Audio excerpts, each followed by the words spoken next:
Daniel, chapter 2, New International Version. In the second year of his reign, Nebuchadnezzar had dreams.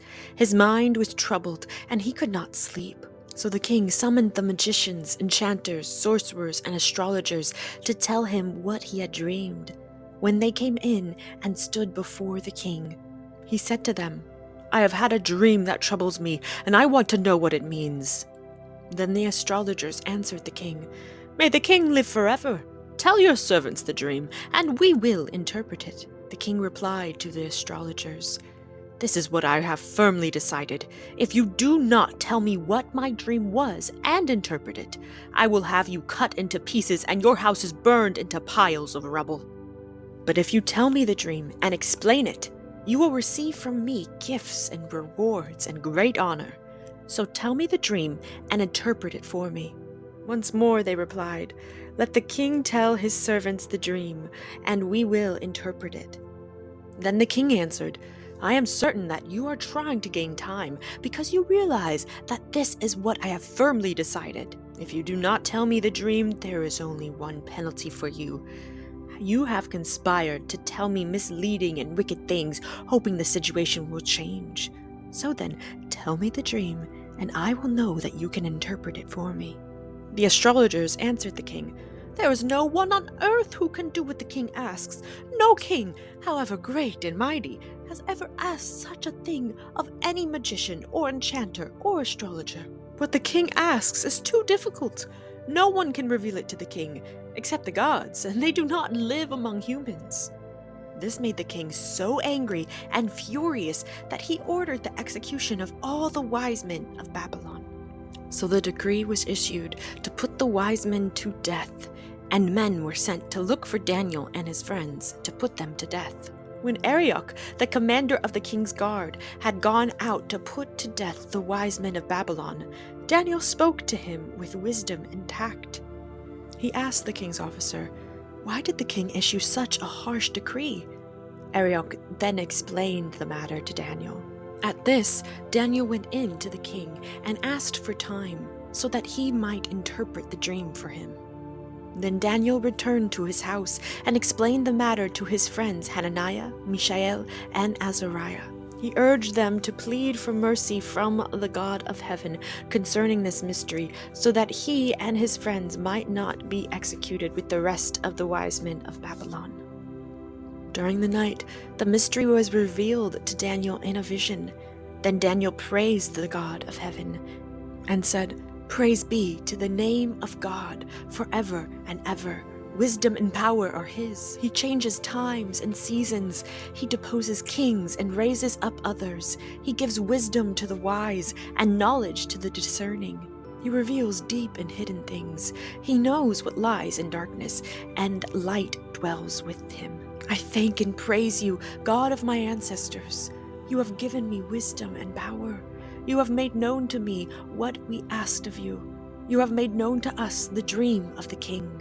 Then Daniel went to Arioch, whom the king had appointed to execute the wise men of Babylon, and said to him, "Do not execute the wise men of Babylon. Take me to the king, and I will interpret his dream for him."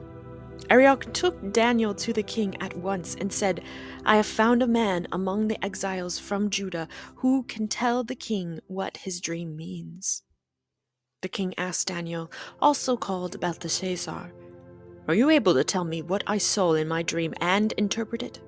Daniel replied, "No wise man, enchanter, magician, or diviner can explain to the king the mystery he has asked about.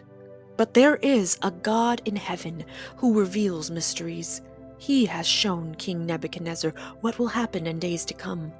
Your dream and the visions that passed through your mind as you were lying in bed are these. As your majesty was lying there, your mind turned to things to come, and the revealer of mysteries showed you what is going to happen. As for me, this mystery has been revealed to me, not because I have greater wisdom than anyone else alive, but so that your majesty may know the interpretation and that you may understand what went through your mind. Your majesty looked, and there before you stood a large statue, an enormous, dazzling statue, awesome in appearance. The head of the statue was made of pure gold, its chest and arms of silver, its belly and thighs of bronze, its legs of iron, its feet partly of iron and partly of baked clay. While you were watching, a rock was cut out, but not by human hands.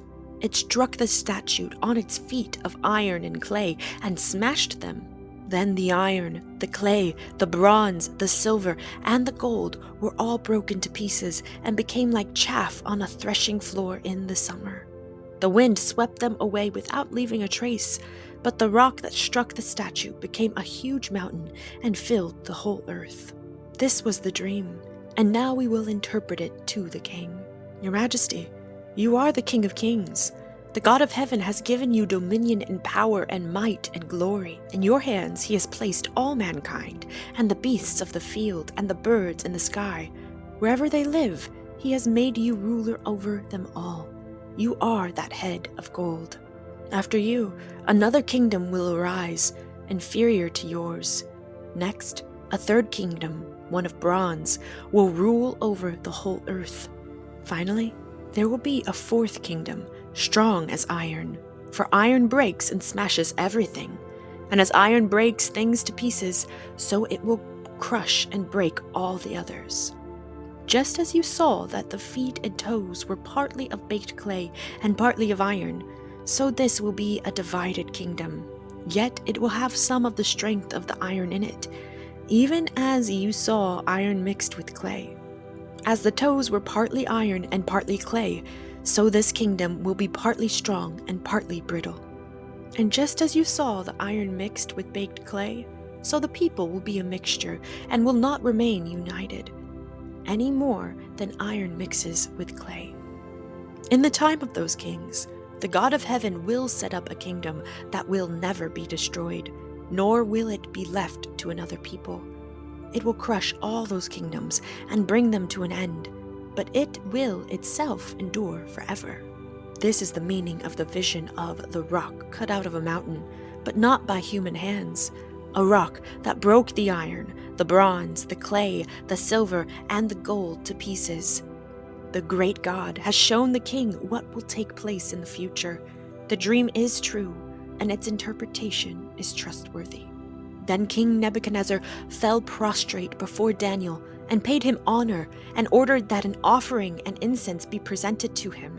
The king said to Daniel, "Surely your God is the God of gods and the Lord of kings and a revealer of mysteries, for you were able to reveal this mystery." Then the king placed Daniel in a high position and lavished many gifts on him.